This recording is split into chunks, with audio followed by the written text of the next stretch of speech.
afternoon, we have a great speaker coming to join us.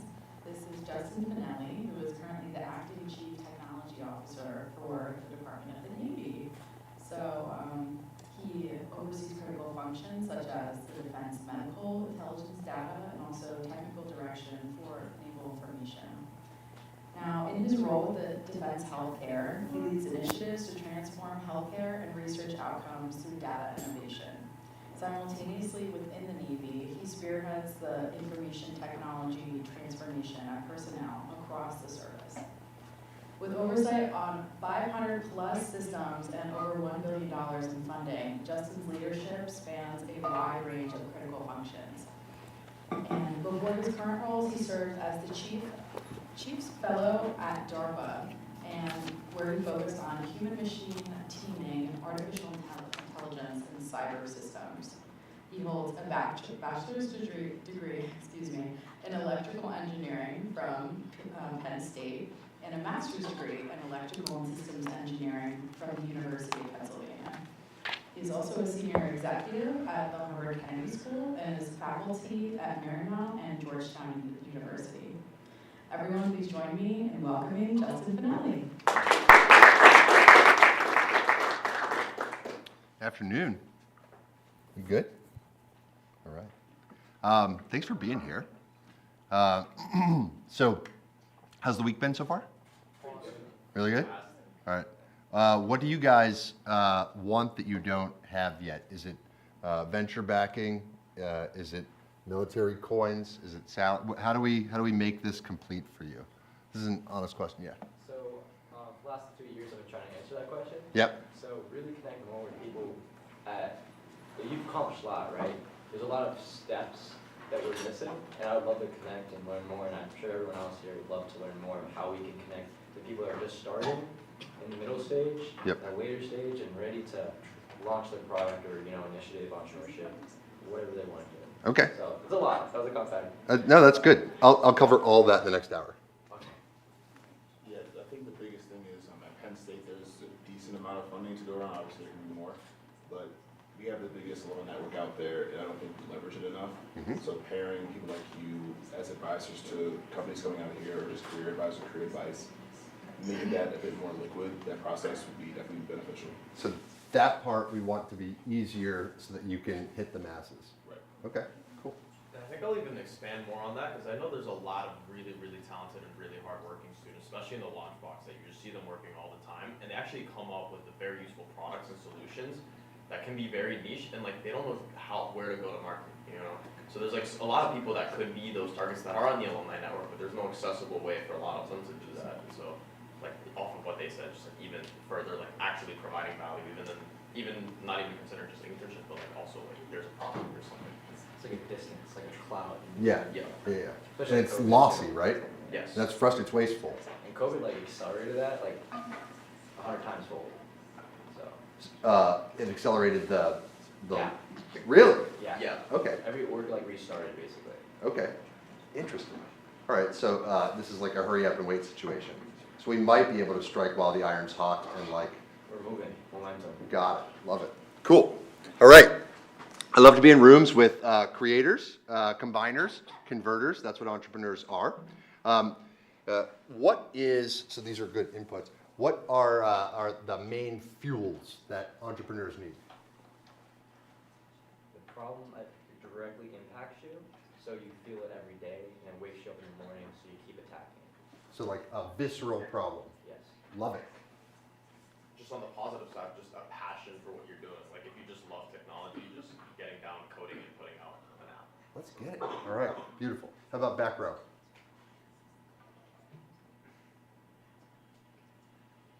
What's fuel? Second to last row.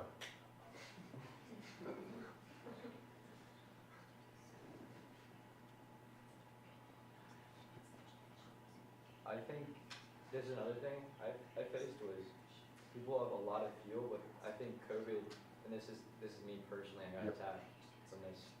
I became a server because I wanted to become more social. I was actually very antisocial.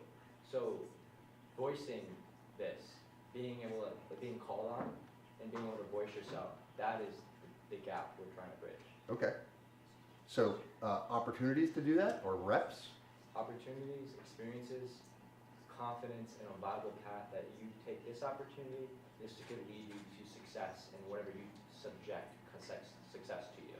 Awesome, awesome. And learning by doing along the way. Because that'll change as we go, right? You got And once you get some fuel, focus on writing code and getting more customers, and other things can take care of themselves. So that little those flywheel things- effect? Yep. It solves a lot of problems, right? Yeah. Momentum?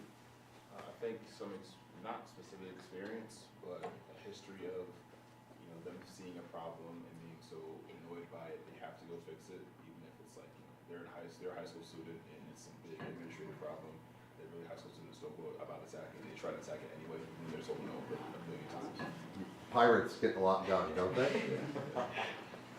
I think a very important source of fuel that we all come here for is a network effect where we're all building our own companies individually, but we encourage each other to test new things and learn new things and expand in new areas. So it's a network effect of fuel that happens in a building like this. It's non-linear, right? So like this is literally like 1 + 1 = 3, right? Yes.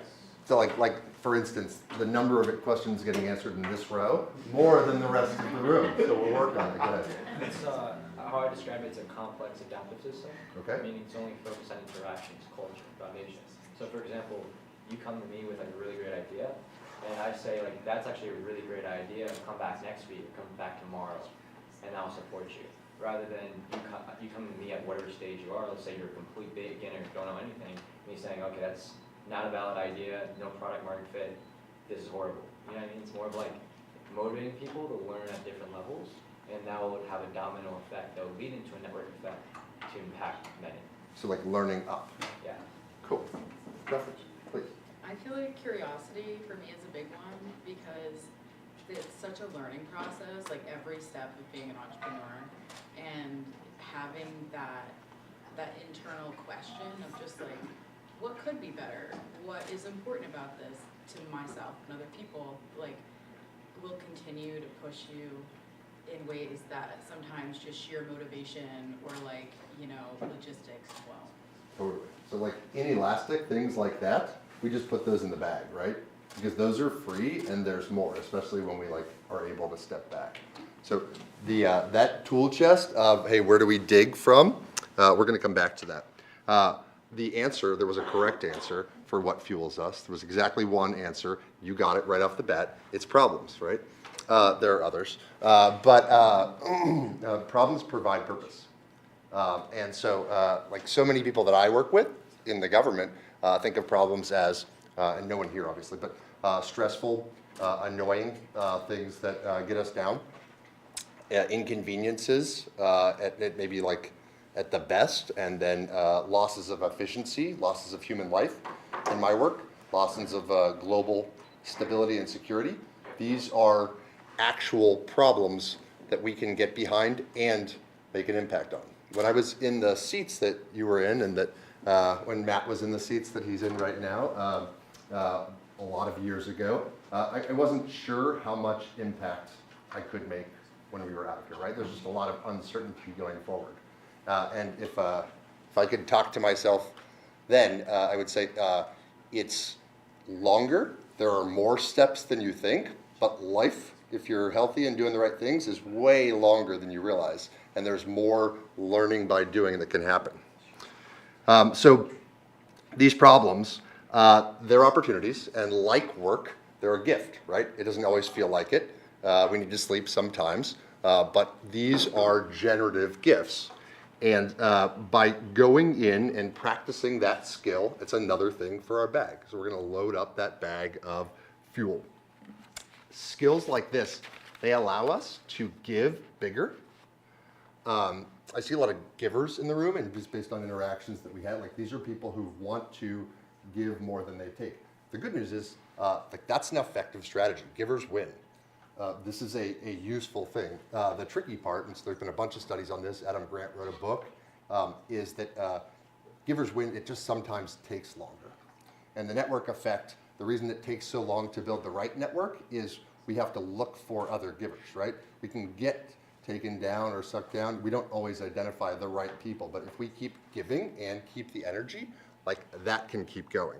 So we let that fuel us, and we are in the creation game, and we're in it for the long run, right? The idea of having that be a sustainable thing from juncture to juncture, it's more science, it's more art than science, and it's more like from a technology perspective, lossy than almost anything we learn in the textbook, right? And so we just have to know that it's going to take more energy than we expect at the beginning of it. And I'll talk about how that impacts us in the government on a regular basis. But it is so fun. It is more fun than I think I can have anywhere else, on a sports field, anywhere else, because we are serving the right purpose for ourselves, the right mission, with the right people.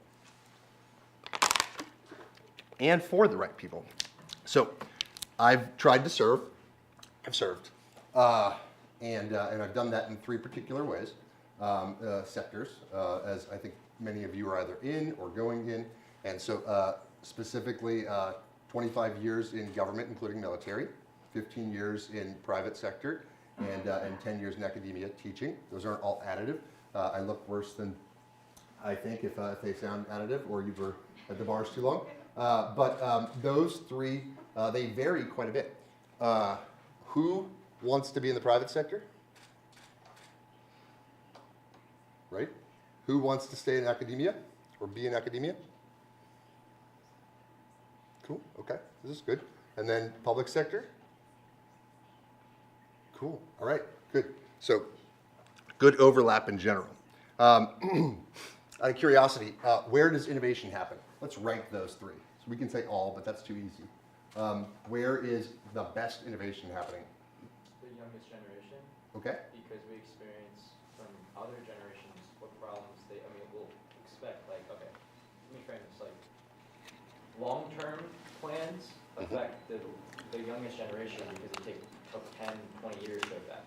And there's also smaller plans and smaller things that impact you directly. Like, for example, our curriculum. Like, a lot of people that I know face issues with the curriculum, and so we would go to the hackathon and we build a solution that could possibly do it, fix it, or make it more visually pleasing. When I say fix it, there's not really fix. Sure. We make it more of like a, you think about a user flow diagram. You know, you're trying to feel like you're in that person's shoes. The thing is, those shoes always change, and they change rapidly. So it's like, how fast could you innovate to the speed of your users? totally. That's great. Sir? This is a great question. Where does innovation happen? I think it actually really depends on at what point throughout history. So if I had to answer that question right now, I would say private sector. I think our academic institutions, no offense where we are right now, but there's been a lot of degradation of independent thinking and true innovation. It's really become a bureaucratic administrative environment. But if you would go look to, this 1700s, the universities actually were probably the crucibles of innovation. Or if you think about the public sector, the government, I was inspired by DARPA Grand Challenge to do a lot of the work that I did and the things that happened around developing the internet. So I'd really say, government, at least U.S. government, crushed from like World War I through basically until we got people on the moon, and then we kind of stopped. So I think it's where, I think right now it's in the private sector. It's Neuralink, it's SpaceX, it's Tesla. Totally. Yeah, and so the ecosystem and how much of that changes based on incentives and where good ideas are coming from, that is so not static. That is so dynamic. And the craziest part is, so like, for instance, CHIPS Act could shift where that's going. I was talking yesterday with Ohio, who's doing their biggest investment project in Ohio's history, right? And so this is a public-private partnership to build in what hasn't been a very industrial state of recent times. So these things are changing a lot. So To add on to like both of you, of what you were saying, I'll give you an example here at Penn State. Before COVID hit, there was a club that was building rockets, really cool rockets. These were like the top aerospace kids at the school. They were competing against Georgia back in the day. NASA created a competition between Penn State and Georgia. Our student organization raised $6 million to compete. $6 million. We lost the funding, but you know, obviously but it's just one example, right? It Mhm. can always be created again, it always could happen again, but different ways, different bubbles. Like we're in this AI / underdog sustainability bubble, right? Yeah, so history repeats itself, but it's more of a framework to apply to what the problems we're facing today. Totally, and pretty non-deterministic in that way, right? Like, these can be created, we can pick up and drop these pockets. Yeah, so I am a strong believer in the power of the individual. This goes back all the way to One Ever Bush during World War II and creation of the National Science Foundation. I think And then Mark Andreessen has spoken a lot about black swans, Mhm. which is like groups of 2 or 3 people in large organizations who are working continuously on a problem. And that is where fundamental innovation happens because firstly it's very difficult to go against the herd and it takes a lot of persistence to stick with that. So I think if you look at any of these big companies today, all were like group of 2 or 3 smart people, young people working together. And I still think universities are good for that, but then also early stage startups, because mostly people spin out of universities because the sort of the ecosystem is better in using the private equity model. Mhm. Mhm. And location matters too, right? And so we were talking about different places, different time periods. The century before that, it was coffee houses, right? The coffee houses was where all the ideas were coming from. Partially because that was the only place you could get a liquid that wasn't beer. And so like people were just sober for the first time in history. That's not necessarily the case at universities, but we can do that again, right? What do you got? Yeah, I was gonna say it's more of an intersection of where it's easiest for these people to meet, right? Right. Because the thing is, like, the biggest projects is where everybody collaborates, right? Like, if there's money being invested from the public sector, if there's a private sector also working on tooling, let's say, just development-wise, and there's talent coming in from universities of people that just have free time because, I mean, classes is not the same as running a business, right? Like, when you have all of that, that's the smash hit. Right, and then like for example, Silicon Valley is not necessarily an example with like the public part, but like Silicon Valley is like the classic example of where everything just merged together, and there's a bunch of really smart, really talented people easily connecting and working with each other in different projects and just bouncing ideas off each other. And I've seen this everywhere, like even in Latin America, for example, like there's always been a community of people that work harder and they are in these specific areas, and you'll find them in specific areas working with other people and then getting that funding and making projects. And even here, when I joined here, because I just transferred to this campus, I happened to stumble upon the Launchbox, you know, like I spent my days just going playing piano over in North Halls and, you know, meeting a couple people in the library, just studying. But really when I started to blow up and really like get into startups, doing more work, pulling all-nighters was when I got here. Because this is just a community of people that you see those people, like you'll walk in at 10 p.m. and there's people just starting to get to work, you know, because they just got out of class and it's like, okay, let's work on the startup. Right, and so if it's a group of 10 people, 9 people are people doing startups and working all the time, then the 10th one is most likely going to be the same.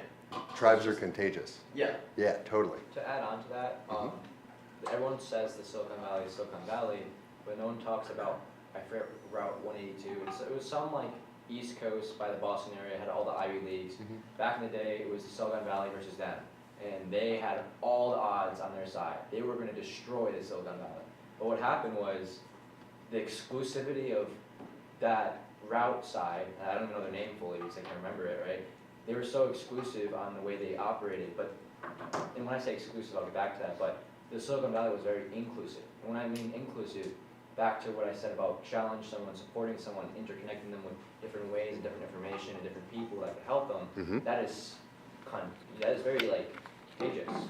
So I think that derives historically of why the East Coast has a little bit of an issue, and personally I had a lot of drawback myself of, I've been doing this for 2 years trying to understand this, but I still get a lot of drawback because it's a different type of thinking, the give first mentality. Yep. Brad felt. Yep. Cool, that's great. So, Well, we go back to both of theirs, like they talk about the East Coast and Latin America. I think it's culture again, that they talk about certain areas culture do better. They're able to incentivize their kids to go to school, study, and like people fled to the West Coast because they wanted to be free. They wanted to practice their ideas without having to do the standard get 9 to 5, come back, raise family. So I think it's more of the individual with the culture creates a great way to create what we want, what we envision, what we dream about. that's awesome. And models help, right? Exactly. And so from a culture perspective, like organizations, I've not found organizations who are like 100% focused on culture to be as effective as the ones where the culture is happening, and then there are successes happening, and then we flywheel, right? This is something to pay attention to. So within private, most hands were up for private. This is the broadest, right? So at a molecular level, which sectors are folks looking at? Which sectors do we see as either the most interesting or most impactful? Critical infrastructure. Okay, nice. Any particular area there? There we have top of my head. Okay, awesome. Real world AI for dual use cases, so anywhere from satellites, drones, industrial machines, Navy, all those things. Because right now ChatGPT is more like digital stuff, but moving to the physical world is a whole different ballgame. Totally. And to this point, we're going to come, like on the 7 billion parameter models, right? Like maybe that makes sense for Silicon Valley. When AI starts breaking into domain-specific models, that can be geographically dispersed, right? We could have some significant hubs in the Midwest, in the East. We can start to specialize, right? If Silicon Valley could solve all of our problems, we would just send them all there. They have not solved farming. They have not solved a lot of things that's open for all of us to get after, right? The interesting part here is there's common activities, and we can kind of abstract those away, right? These are commodity, utility type stuff. And then there's specific stuff where when we double click, it takes reps, but when we double click on that, we see the warts and the problems and all of the issues there. And they're nuanced, and they're lossy, and there's a lot of opportunity, right? Where we can take that horizontal, it's kind of case by case. But like looking in and double clicking, there's just right now, based on the speed everything's moving and how deep things go, there's just no shortage of dig in opportunities. Go for it. To add on to put evidence to that for specifically Pennsylvania. Yep. If you look at the statistics for Penn State, the rate and amount of IPs in research, because we're the 25th, or we're the #1 research institute out there. But then you look at the commercialization side of turning that research and applying it. And when I say this applying, it's really just go to market. How do we go past policies, barriers, politics, or really simply the local community of awareness? And so like the difference is we have this huge amount of research and genius ideas that applies geographically, but the rate we're commercializing is slow due to culture, foundation, history, community efforts, thinking about it a little bit deeper, and then joining forces and like understanding that every level is different, every person thinks at a different level, but applying it to help affect them directly in their community, their business, and whatever they do. Totally. And so what he's talking about is conversion. I recently worked on, have you guys heard of Atlantic Council? So the Atlantic Council recently did a study. They said America doesn't have an innovation problem. We're great at innovation, best in the world. We have an innovation adoption problem. So that conversion, that yield is lossy. It's inherently lossy. Product market fit will always be a contact sport, but can we do better? Better believe it, right? And so let's talk about some of the friction, some of the ways that we can put the right people in the right rooms to get after that. In terms of business in general, I struggle between whether to, when I talk to my team and other teams, I encourage them to be patient or impatient. Because patience is certainly a virtue, but patience does not mean sitting around and waiting, right? Patience means being tough and gritty and grinding it out, because overnight successes normally take 5 to 10 years, right? Impatience means having a motor, and that's one for the bag, right? I'm 2 to 3 times more successful if you're getting more reps in, right? The idea of overtraining or overspinning, you will see people who are in that space. We have sensors to detect this sort of thing. Most people are probably under running, right? And so this is something that we can pay attention to and make sure that we're not Icarus, but also get a lot more done. Last week, I was with Michael Dell, and he was just in passing, like it was super nonchalant. He was like, "Yep, Dell's been around for 40 years." Like it wasn't like he was the president and CEO of this company for every one of these 40 years, just grinding away, right? And he looks young, and he was fingernail detail in what he was talking to us about, right? Like, here's how we think that abstracting AI can help. Here's how we think that we can get double-digit yields for all of these companies. I've met with 40 of the Fortune 200 CEOs, and like, he loves it. He made $15 billion in the stock market the day before he met with us. And he's not on a beach, right? Like, he is there grinding away. So good news, bad news, like, the work is the stuff, right? We have to go through metal detectors to go into the Pentagon, and he didn't have a cell phone. That's like next level rich. Like, this is like, his cell phone was like named Brad, right?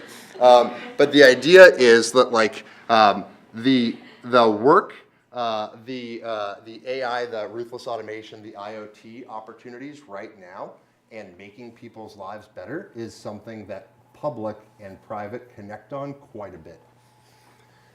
The next day, actually, I met with the Xerox CEO. He was a super impressive guy also, and he was saying, if you are not going after the three things I just mentioned, so like AI opportunities to get a lot more efficient or to create new value, a ruthless automation in a simpler way, so they were talking about robotic process automation, things like that, or connectivity and opening the doors for that, then like you're a dinosaur. They were, bless you, they were more worried about startups, both of these CEOs, than they were their competitors, because they see who's like standing still and who's salmon swimming upstream. So like, you strike fear into the hearts of major CEOs because you don't have the technical debt, you don't have the things weighing you down, you can move, you're agile, you can make things happen.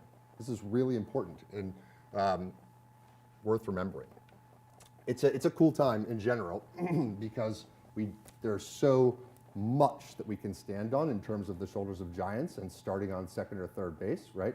There are things that are accessible, available that weren't available. It's a cool time in general. In the 15th century, we're talking about 17th and 16th, the 15th century, Leonardo da Vinci said, this is a cool time to live.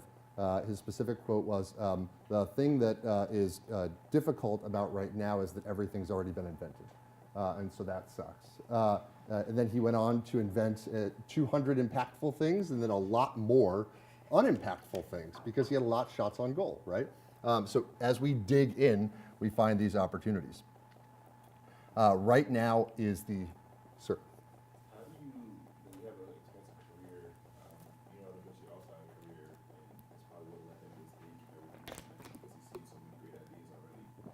How do you, I guess, not let that root your ability to see new good ideas? Yeah. And actually not see the value of new ideas as opposed to saying, oh, it's never gonna work. Yeah, so it's an interesting question. So like, kind of building in there, how do we keep fresh eyes or new eyes? I don't know a lot of like magnates, but the ones that I know are way more humble than you would expect. Because they all recognize, at least implicitly from what I can tell, that once you go like the way of ego, you're done growing, and then like what is there for you, right? If you're 45 or 50 and healthy and you're stuck in ego, like that's drudgery.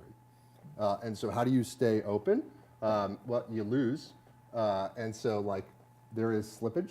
Like there is, if you care about competition, if you care about contributing, if you're benchmarking and comparing yourself to others, then you have no choice but to dig in and kind of reflect if you're being honest with yourself, is the short answer there. Does that always happen? I think no, and people can maybe afford to do that, but that's gonna come around on them. In general, go for it. I can add to this as a way to find new ideas. I think anytime I find an entrepreneur who's gone, they've sold their company, and they're like, they kind of wander the wilderness thinking about what's next. One of the best things to do is just take yourself out of the context of your normal life.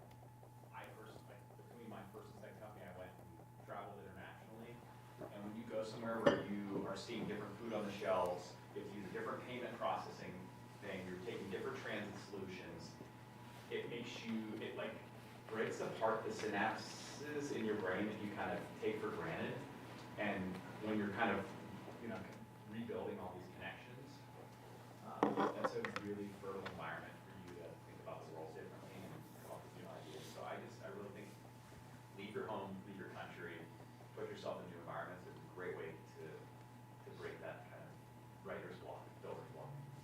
part of that is exposure. Part of that is problems. People have, we have fewer problems right here than other people. We have problems, we can find them, but the more we travel and interact, the more we see our problems here differently and other people's problems differently. And based on the complexity in the world, I think it'd be, I don't know about you guys, I think it'd be super boring to live 200 years ago, right? Like there were just like simple things and you had like a restaurant or something. Like the idea of like the number of different combinations and computations and like places that you can double click and learn and find those places where you can express opportunities or help people or serve people in kind of non-intuitive ways. Like I'm not worried about that right now. And today, in general, is the slowest technology will ever move in our lives, right?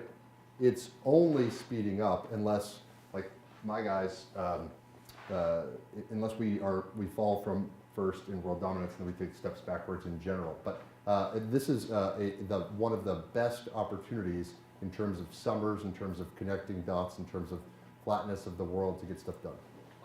To reflect to that, like I'm a cybersecurity major, so a lot of my opportunities is in the government, specifically the Navy. And so, and this is reflecting back to COVID again. So that gap, that 3-year gap, made me intimidated by the technology. So coming in, and then this is among a lot of my peers, like I feel like 95% of students, there's that cloud I mentioned before. Instead of like feeling empowered to take on all those opportunities, all those different things, it's more of like scary because it's intimidating because now on a social level, everyone's isolated. So that connectivity, that network effect is not there anymore. So it's more of like I'm alone trying to build upon like this problem that it's like there's so much technology, so much information sharing that it's overwhelming. And that's my personal opinion of what I think that's happening from the student side. But Yep, totally. And so that makes really good sense. In general, I think we might actually be in a more interesting place now than we were before. So like Usain Bolt can run like 21 miles an hour, right? I can run like, I don't know, 11. And the pace of tech used to be like 25, right? And so you could like, it's going so fast that like no one can keep up with all of it, right? And so like take some solace in that we don't have to be specialized in everything because they've already said that like of all the papers that are published in one domain, it would take your whole life to read 1 year's worth of papers in your hyper-specialized domain. So that's not a good strategy, right?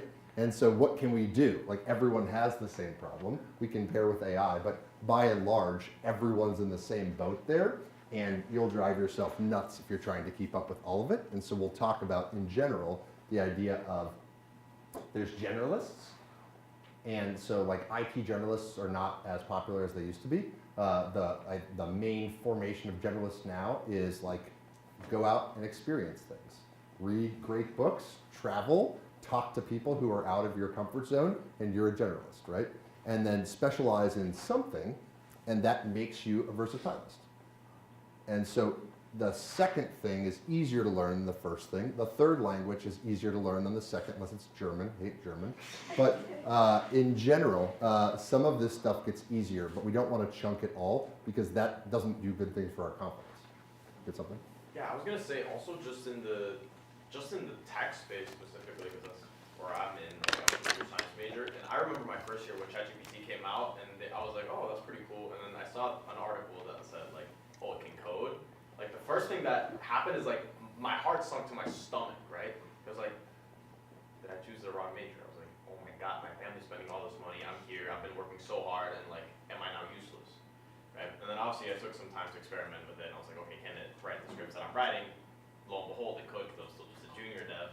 But I also talked to a bunch. Well, I've talked to one senior dev, and I've also just like that's all I listen to on YouTube is like senior dev opinions on AI and stuff. And I think I also want to hear your take on this specifically, but I think right now is like the perfect time to get into development because what's going to happen is right now is really the time where AI is starting to just become a really, really good tool for learning and for accelerating what you already know. But it's going to get to the point where the people that already have the expertise in using the AI and actually know how to code, know systems, know how to design systems, know how to make apps, like they're just going to have such a massive advantage over people that don't. That it's like there's going to, I don't know, I don't like to be, because I'm generally an optimistic person, but I feel like right now is exactly the time to get as many people as possible to just deep dive and get that expertise. Because once that like gap exists, I don't know how bridgeable that is.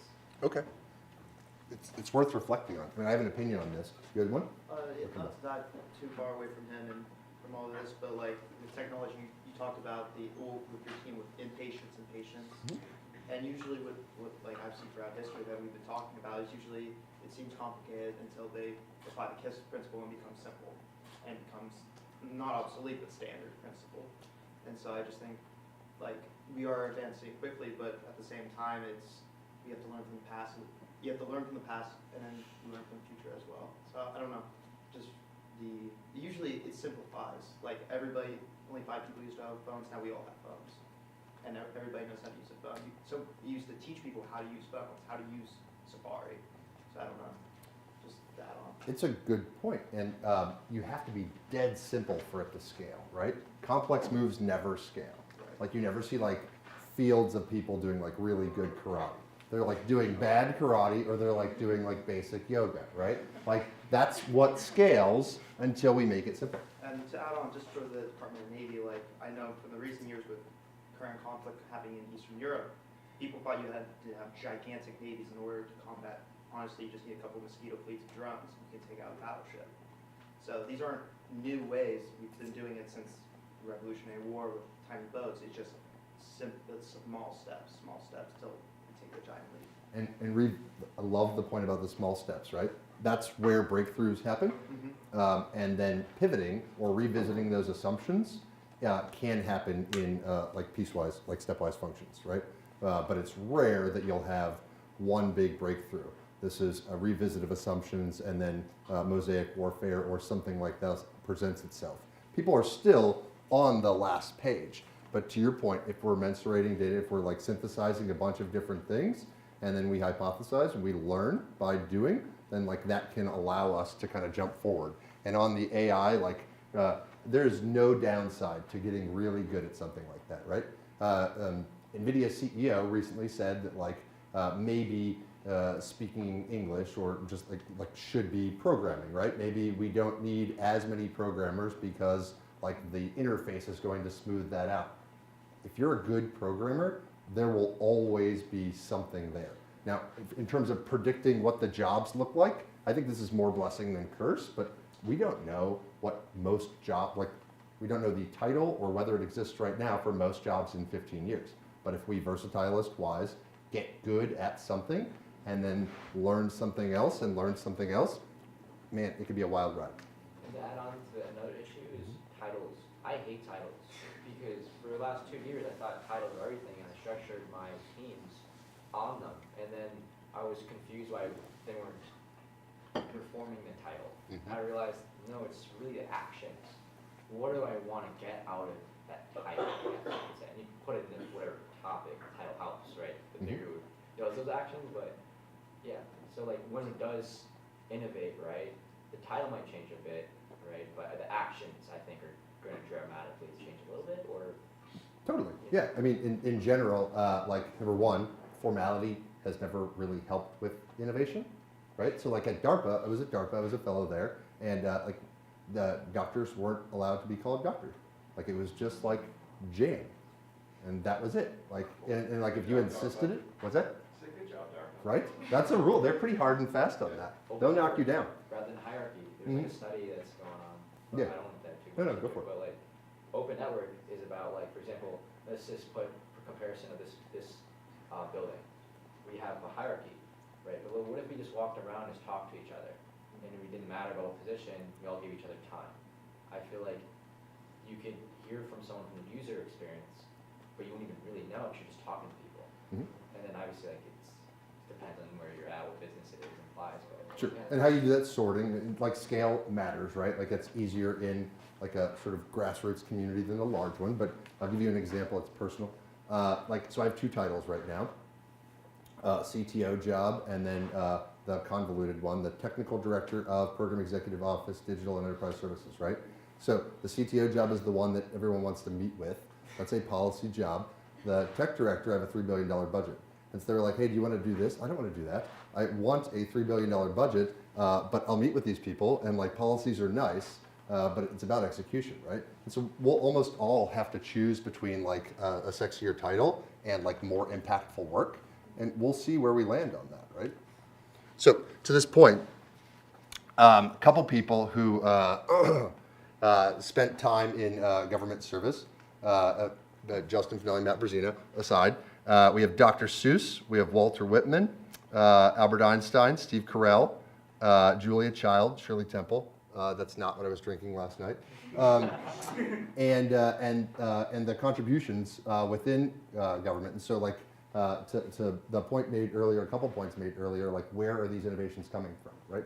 I think it's pretty hard to separate if these were government funded, that like where the innovation is happening. And so like there's almost no doubt that we can clean these up. One of the themes today so far, like more based on you than me, is like that yield piece. What we can do about that, whether it's like coming up with better solutions or connecting dots and saying, hey, here's what the ecosystem should look like. One second. Those capabilities that have triangulated, like it's a patchy road. So who invented Siri? SRI. So it was a DARPA program by Dave Gunning, a friend of mine. SRI was one of the 3 performers. They made it. The Army didn't want it. SRI kept it on overhead for 3 years. They were going to turn it off. Steve Jobs came for like demo day and said, okay, I'll buy it, undisclosed amount of dollars, $13 million. And then they still took like 2 years before they put it in the iPhone store, and it sucked at first, right? And so like this is like everyone's money's in there. It's slow. That's why it's called Siri, right? But like that, there are a lot of parents of success, right? It takes that to take some of these step functions forward. You had something. I had to think about it. So I went to Capital Day for Penn State, and I went there for one purpose and one purpose only. Everyone I know that wants to build a business in Pennsylvania, and I'm going to go 2 sides. I'm going to go from the entrepreneurship side, I'm going to go from the government side. On the entrepreneurship side, their perspective, it's like very difficult, and they don't want to get an LLC in Pennsylvania because of the slowness that Pennsylvania is running compared to Delaware. Actually, Delaware is like their economy is based on that, right? But my point is, when I went to the Capitol, I was checking out how fast they're moving, and I thought to myself, like, I could add innovation for little steps. And I'm not trying to get political, but I just saw the disconnect there. Yeah. And I just noticed how that internet connects with everything. So we got the people making decisions, and then we have the people that, you know, like we said, how fast we're moving, and the disconnect. And I just wanted to That friction really adds up. Did you have one? I did, yes. I have a question about, so you say DARPA helped develop basically Siri, and I didn't know that history, so that was really helpful to me, that question. How does the government, the Navy, or DoD generally, decide when and where they're going to fund? And how would someone who has a great idea bring that to the attention of government? Sure. So Their program managers or what their intentions are for funding. love it. That flows well with where I'm going. It'll be a meandering path. But the most common design pattern that I've seen for big ticket innovations, and I wasn't going to go into the TRL discussion, but I might a little bit, is that early stage, so like super immature technology, so like anywhere from Vanover fans get ready, but like basic research to like early stage applied. There's a technology readiness ticker, like it's a thermometer, it's like 1 up. And so that early stage stuff, almost no companies, it's a little bit more now, but almost no companies like are doing that low level research. It's some universities, and a lot of that's grant based. And so like the main organizations are National Science Foundation, National Institute of Health, where I just helped stand up ARPA-H, like supposed to be a DARPA for healthcare, new, cool, look it up. And then like some of the other more basics, so like DARPA, others. Those are the early stage. They don't need requirements. They just get to fund in like large quantities of dollars, like good ideas, right, or radical ideas. That stuff is supposed to. It's not the only source. So like now, some of these companies are so big because of the K curve that like they can do their own basic research and early stage applied. But like that's supposed to kick up enough dust for us to grab and look for commercialization opportunities. So like going down, like Siri is an example of that. Like something like GPS isn't an example of that because like that was federal for so long, but like all of the weather apps and the Doppler applications and things like that, those are government inventions that someone later commercialized and took. And so like that, the application type stuff, there's any number, and I kind of use TRL, of, hey, based on how mature this is, that dictates where in this big ecosystem of big dollars that we can find money and opportunities. And so the connective tissue of those money and opportunities, I think of that as a triangle. And so there's like who is the funding body now and later, who is the operational user, which is not normally the funding body at all, but like who is the customer who's going to advocate for this and give us good feedback and everything else. And then who is the back end people who kind of like make this happen, right? And so you really need all three for it to not be a lossy equation. And so where they are, the good news or bad news is that there's a lot of redundancy in this space, and so you can talk to multiple people. There are better ways than others to do it. Occasionally I'll talk to entrepreneurs and they'll say, I just met with a 4-star. And I was like, I hope that was cool because that doesn't get you any closer to a sale, right? But in terms of like that path, that is something that I think we can make more fruitful in the next 10 years than has ever happened in this country's history. And I'll talk about that a little bit. So what's working? I learned this is just like my personal like learning at Penn State. It's big, right? Penn State's big as universities go. And that means that not always like, compared to smaller schools, like tracking you, right? So you get a little bit more like room to maneuver. That's not necessarily by design, but there's some flexibility there, right? And the government's the same way, where like everyone thinks about the process and the rules, but like there's not really as many people watching you necessarily, and so you can experiment. And so the idea of like the scale and the purpose, but then also like some of the flexibility, and with any big organization, there's enough good people where you can connect dots and say, hey, here's someone who can give me top cover, or here's someone who can sponsor me, or here's someone who will take a chance on this type of person because of relationships. But it's big, right? So like from a Bayesian perspective, there's just enough dots to connect there and to grab onto, right?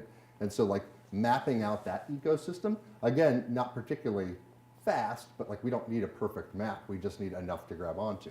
So that idea in general of it being a place that is imperfect, but we can convert some of these things that are more art or flexible into science. I think that's happening. And so like my I&T budget, my information technology budget is $12 billion within the Department of Navy. And so that sounds like more than it is because like most of that is committed and little of that is discretionary, right? But even the discretionary is like enough to make big impacts. And so this is overall, and so you look at military numbers in general, like, hey, $270 billion for, but like a lot of that's labor, a lot of that's like, hey, these are retirement packages and things like that. And so like, where do we actually get the innovation and how do we convert it? What do those numbers look like? How do we show value? And so for everyone in this room, if we know how to show value better than other people, like it makes paying the numerator, storytelling, it makes paying the bills a lot easier, right? Hey, will you give me $50,000 so I can show you $2 million, $2.5 million on returns? Like, who's not going to do that after you have trust, right? And most sectors are copycat sectors. So, I'll tell you a story about like the flywheel effect there. So this is the USS Abraham Lincoln. It's CVN 72. So the 72nd carrier. It's a nuclear base. That's what the N is for. And it's where Top Gun 2 was filmed. or at least that part. It's what, 20 stories, about a quarter-mile long, holds 5,000 sailors. It's where they live. And the chief systems officer from that ship, he's a commander and a friend, he said, hey, some of the things that you're doing at the enterprise level, so like ashore, we think would work on a ship. And so like it works very differently on a ship, right? Like networks and connectivity and all of that stuff. And he said, hey, I'd like to take a chance at moving some of what you guys have done over here. And so they did that. We just kind of like checked back in weekly, and then they would start videoing us from out at sea, like underway. And we're like, were you able to do this before? Nope, we're using your like equipment to do this, right? Like from a disconnected perspective, like what is possible? So like, we then sent them more proliferated LEO, like low Earth orbit, like satellites, like Starlink and things like that. So the satellites and the antennas. And so what they could do was changing the way that they operated. Like from a quality of life perspective, they watched the Super Bowl underway for the first time ever. But in terms of actually getting stuff done, it changed the way that they operated.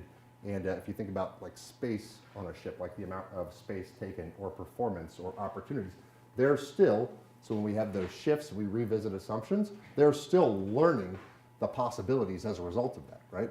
So like when an assumption changes, and this is how DARPA programs work, when something majorly changes, then most people don't go back and revisit all the assumptions, right? They don't check all the work. Hey, the rules of physics just changed on problem 7. I should go back to problem 1 and 2 to see what's different there, right? So those rechecks are pretty rich in terms of opportunities. Other ships are copying what they did as a result, and pretty excited to see what they can do from a disconnected level and overall. The idea of being that entrepreneurial and that commander, which is like it's an 05, it's like a middle rank. Being able to like make that much happen is not how you would think of certainly the military or the government, but like any of the problems we're talking about, right? But we can make those happen if you take a chance and you have top cover, and success covers a lot of, it provides a lot of band-aids with it, right? And so those efforts and that bridging is something that we have told the story on a couple times. It has led to more money. The efficiency, speed, the value game, when we say, hey, $2 million in is providing a measurable amount of value, so like 8 million of value or $200,000 of value, 200,000 hours of value. Like these are kind of quantum shifts. That was done by a versatilist combiner. What type of skills do you think you need in this today's world to make something out of nothing, to bring these types of things together? Design thinking. Design thinking is great. How much training do you actually need to be a design thinking person? I think you can just look at the picture and because it's an iterative process. So once you put yourself in the process, I think depending on how much you're committed to the process, I think it could be like, I mean, for me, it was once I saw the picture that MIT had, and I was like, oh yeah, this is how we should be doing everything. So to me, it feels like immediately. It's pretty intuitive, right? Right. And so the idea here is with some humility and proximity to a problem and getting dirty and contact, that like we can all be design thinkers. We don't need experts for most of these problems. We need the things in the bag. We need a motor. We need fresh eyes. We need the fuel of and the endurance of going through and looking at a bunch of different opportunities. And then we need to make it dumb simple so that it scales.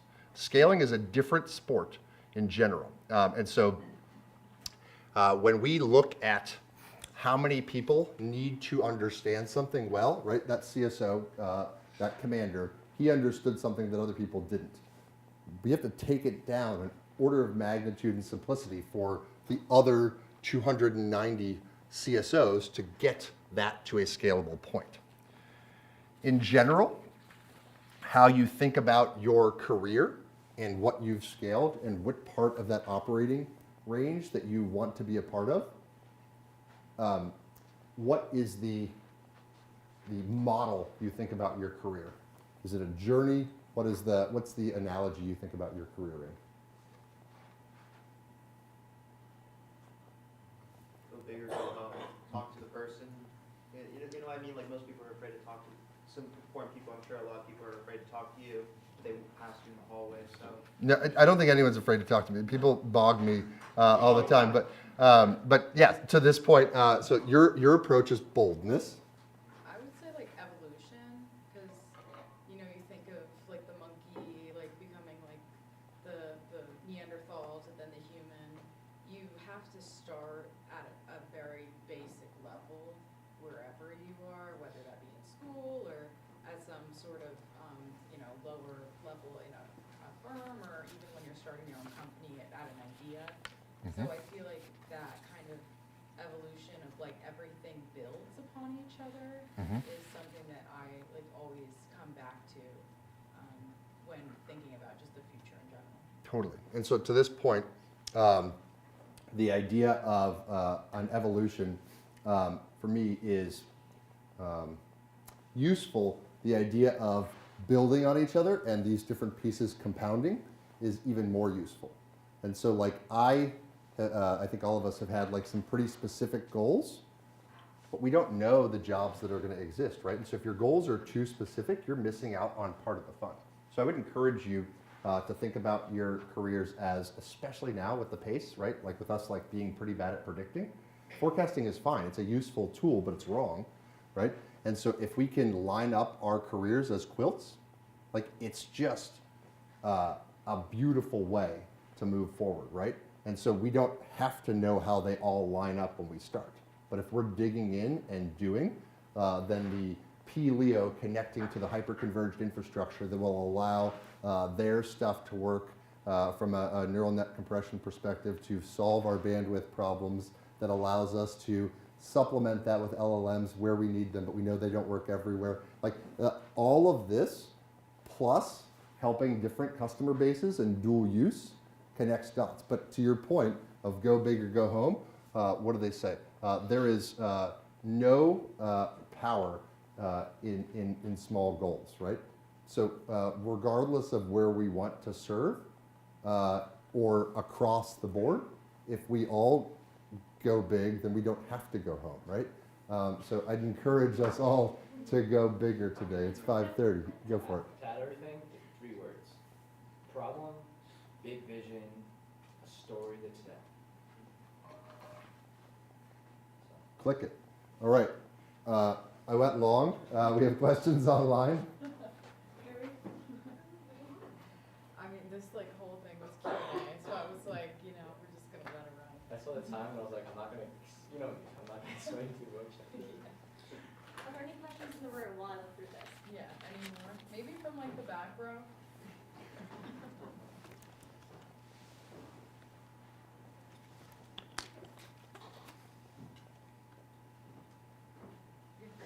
How do you look at your own career with that analogy? How do I look at my own career? I mean, I think the patch quilt thing like works. I don't look at my own career very much. It's like it feels like Schrodinger's cat a little bit, like because you just like jump around and then things happen. But I would say that like if we're looking at the long term, which mostly just means like trying not to burn too many bridges, and connecting dots and learning things along the way, like opportunities just pop. I just like asking this presenters, what's like a book that you would recommend to entrepreneurs or students that they should definitely read to help them their future goals? Venture Meets Mission is a new book by Arun Gupta, who recently stood up Noble Reach Foundation. Victoria from Noble Reach is here. They're a very cool nonprofit foundation that is looking at how we do public and private partnerships and place innovators into places where they can affect government problems in an interesting way. I recently read it. It's an awesome book, and then also look up the organization. Just like as, I guess, corny, but as a leader position, how do you make sure, or how do you maximize all the resources that you have at your, let's say, like how can you manage bigger projects that you have that are separate so they can leverage each other? That makes Yeah, sense. so at scale, the hardest problem is alignment. And so like, you're gonna get a metrics answer here. And so like, there's just a lot of loss in general. If we're trying to play not to lose, then we're probably going to lose more. So we want to attack. You're familiar with KPIs, KPPs. And then OKRs was in a book 20 years ago, maybe less, but like they've been around for 20 years and big in Silicon Valley, but they're a little bit aspirational. And then like you need like kind of everyone on the team to have a similar vision. So they work well for autonomy, but a little bit trickier at scale sometimes.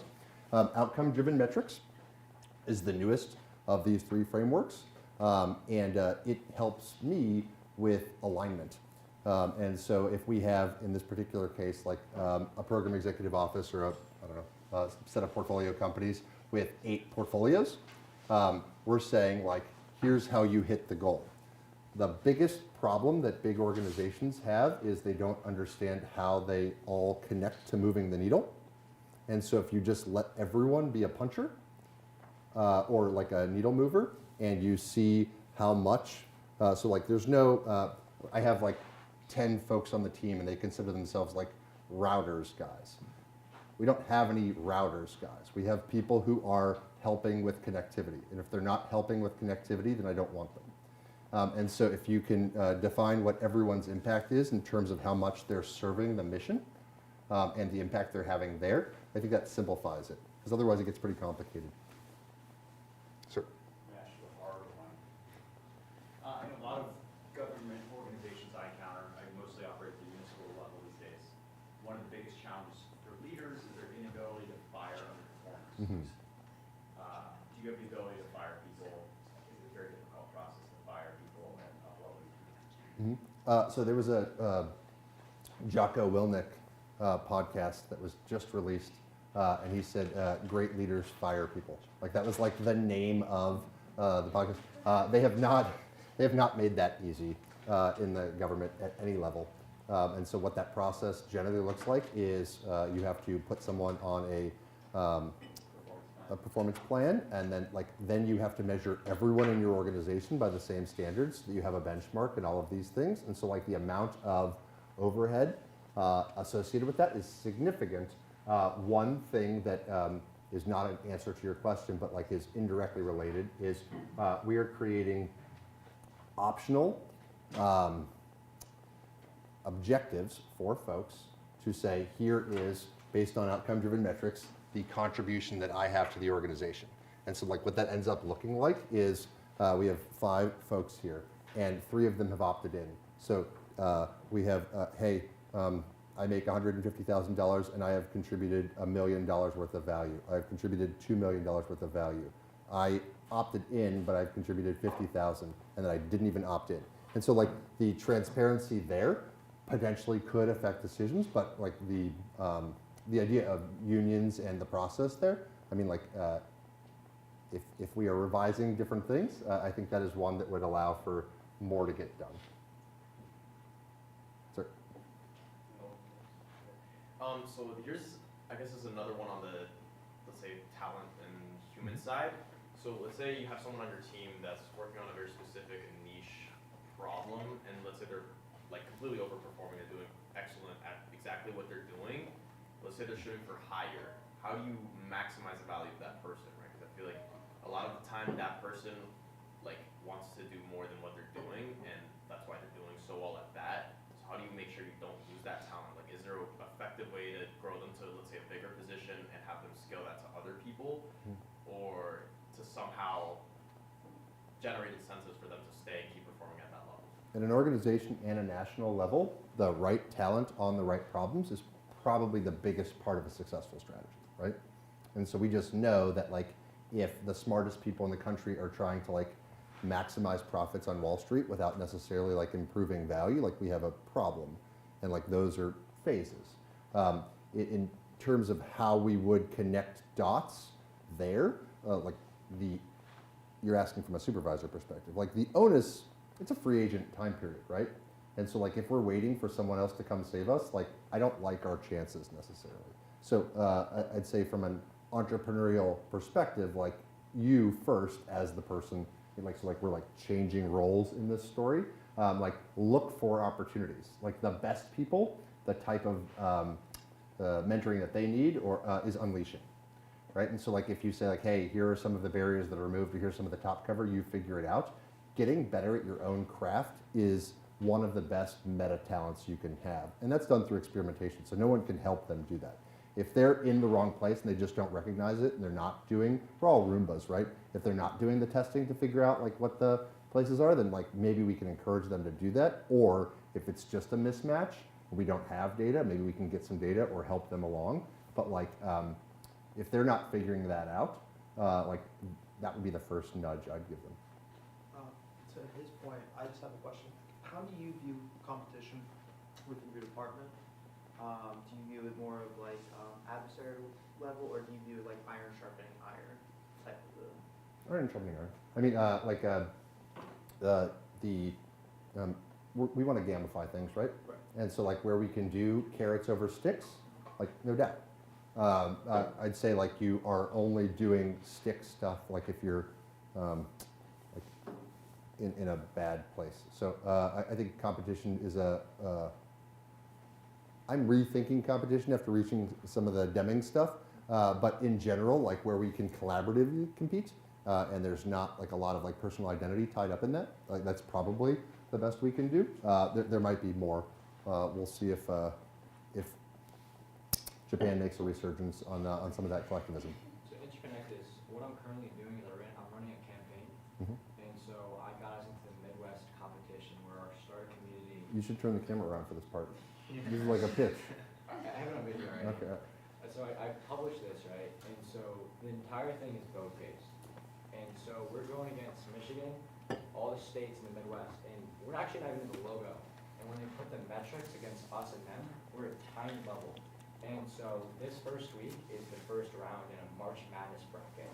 We are losing against Milwaukee, Wisconsin, because they have double our votes. But you wanna know how many votes we're down by? 40. And so it's this Sunday, and so if we win this, right, how I see cross collaboration is I want to compete against Michigan. I want to compete against other states because it causes us to be competitive. Iron sharpening iron. Hubs versus hubs. Where you're not on the leadership side, they're actually friends. It's not like it's a competitive, friendly competition. And so what is your take on that? Do you think that's a good strategy? And I just really want to think your input on that. I think you should find 40 people and then win and see what happens. I just go ground game is important. Do I think it's important to like collegially, literally collegially compete? Yeah, and then see what happens. I don't think I'm answering your question. That was perfect. Okay. All right, well, we are over time, guys, so let's just give a round of